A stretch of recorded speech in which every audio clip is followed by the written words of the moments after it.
Art on Demand is a production of the Cultural Arts Alliance of Walton County, brought to you with support from Alys Beach, 30A.com, and Florida Department of State, Division of Cultural Affairs.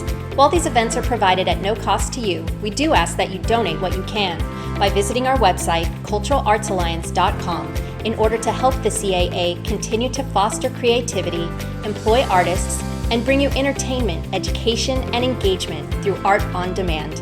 We hope you love this virtual event. Welcome to another episode of Art on Demand, sponsored by the CAA, which we've been really excited and happy to be a part of for 8 years now? Yes. Eight years now. They're wonderful and we love them, and we're just thrilled that they asked us to be a part of this. I'm Brooke. I'm the owner of Adaro Art with my husband Francisco Adaro, the main painter. I'm the janitor here. The janitor.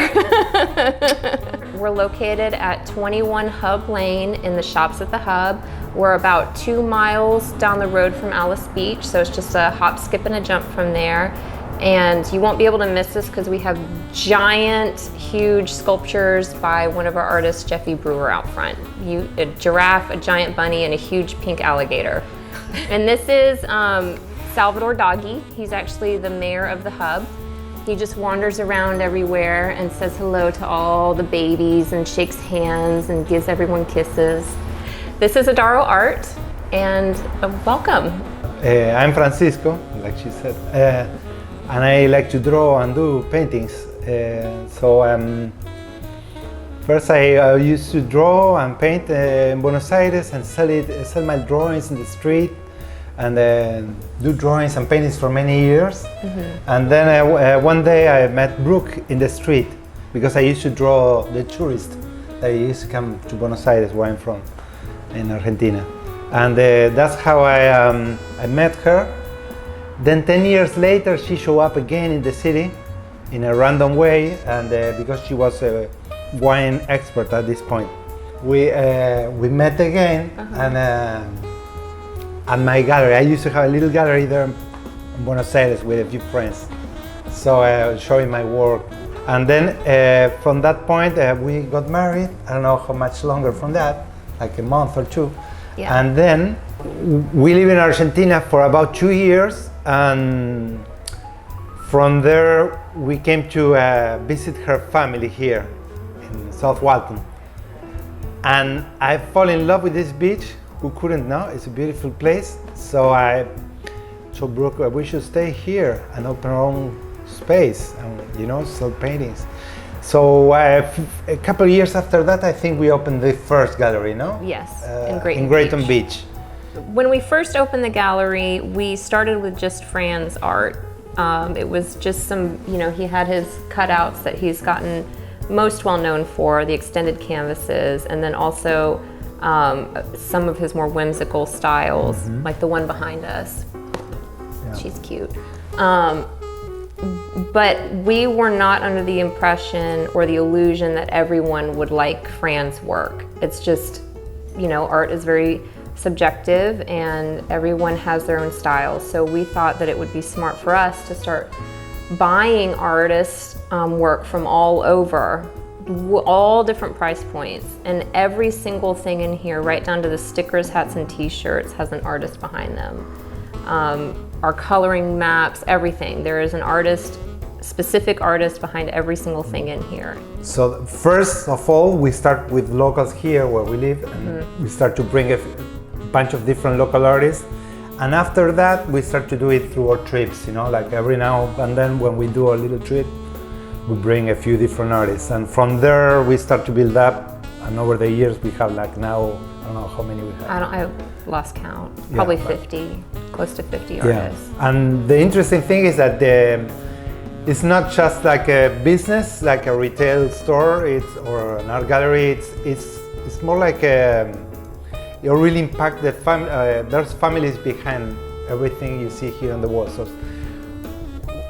to us, it's like first, it was a way to have not only my things, mm-hmm. so bring other people's, but then you start to see how it impacts the whole life of many people. Like when you do it every year.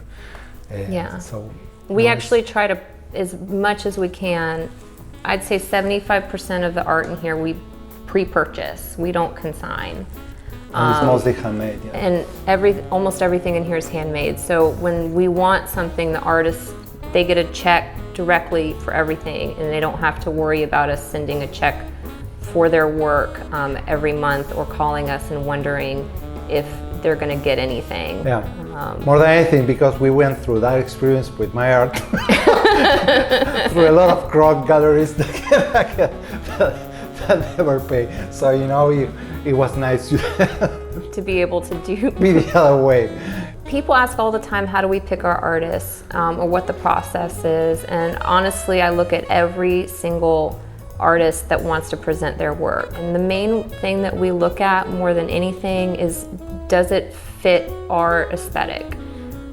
Which is like, we have a distinctly whimsical vibe and very colorful. We've sort of veered away from the white, off-white, and teal that tends to dominate this area, and for good reason. It's beautiful, but it's just not who we are. So we're colorful and bright and whimsical, and our artists have a pretty good sense of humor about themselves. I think it comes through in their work. So this is Luciano Veraciani. He's an artist from Buenos Aires. We met him in the street in one of our trips, one with Brooke, and I used to sell my drawings in that same street, so that's how we went there. And he worked with he digs his own clay, and produces his own colors and engobes, and so he's very I would say a very good example of what we look in artists. And also we had a long relationship with him, so it's one of our favorite artists. Yeah, he's a really nice guy too. Alejandra Anglada, she's a new artist actually. She's only been making these hats for a handful of years, and she's already been featured in Elle Magazine Mexico.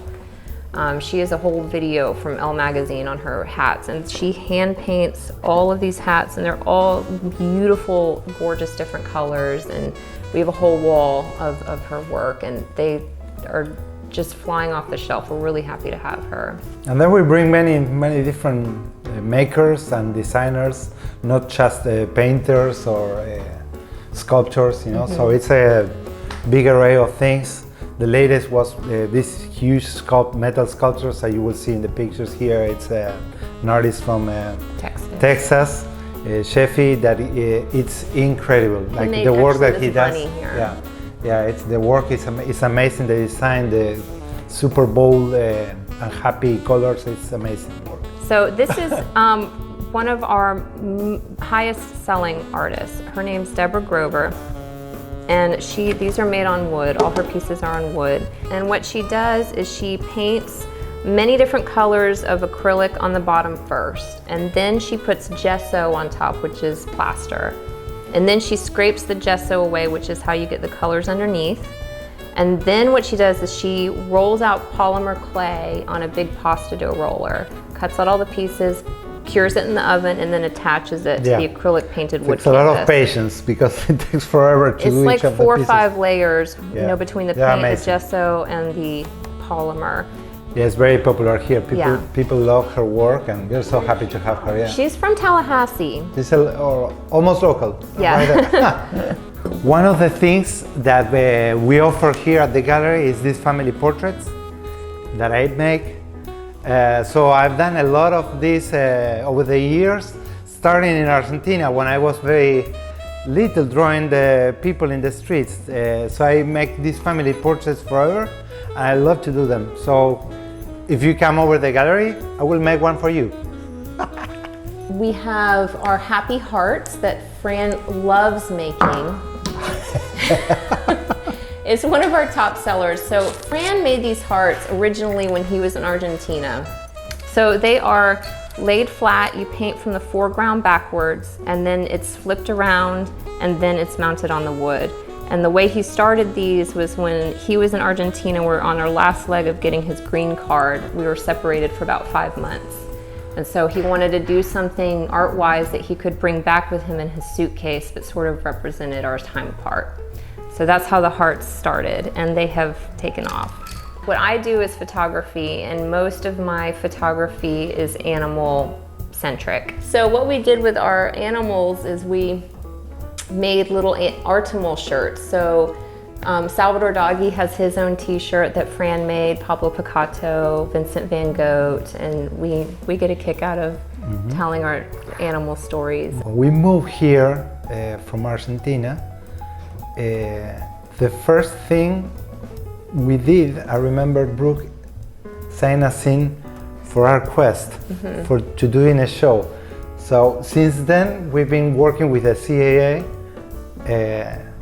you know, doing shows and this and that, you know, because well, first they invite us to all of them, so we are very grateful. And also during the beginning of the pandemic and throughout the pandemic, they've been helping like crazy. They've been very supportive of all the artists here, so that's been amazing. You know, thank you very much, guys. Thank you so much for joining us on Art on Demand, sponsored by Alys Beach and the CAA, which we absolutely love all of them.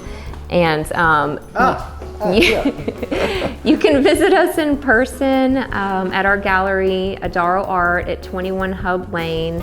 It's on 30A, maybe a mile from Alys Beach. And we're at the Shops at the Hub. And you can also shop online if you don't live here, and it's adaroart.com. If y'all like this content and would like to see more, go to culturalartsalliance.com and click donate. Any amount helps. Right, Salvador? Thank you for experiencing this episode of Art on Demand, presented by the Cultural Arts Alliance of Walton County, with support from Alys Beach, 30A.com, and Florida Department of State, Division of Cultural Affairs. We hope you explored your creativity and learned something new today. As the creative core of Walton County, the Cultural Arts Alliance of Walton County offers support, connection, and access opportunities for all forms of art, every variety of maker, all levels of learners, and especially art lovers. Through performance, funding, and educational programs, the 501c3 organization directly connects the people of Walton County with the broader view, the critical exploration, and the answers only the arts have the power to provide. If you loved this episode, please visit culturalartsalliance.com and click the donate button to give what you can to help the CAA continue to bring you art on demand. And stay tuned for our next virtual event coming soon.